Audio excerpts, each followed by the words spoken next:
Good morning from Grand Family Farm. It's June 20th, 2025, and it's probably about 9:15 in the morning.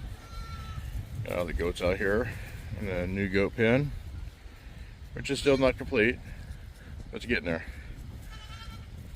Kids are running around playing. They're happy.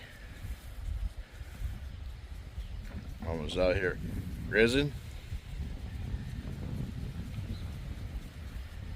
It is sure windy today.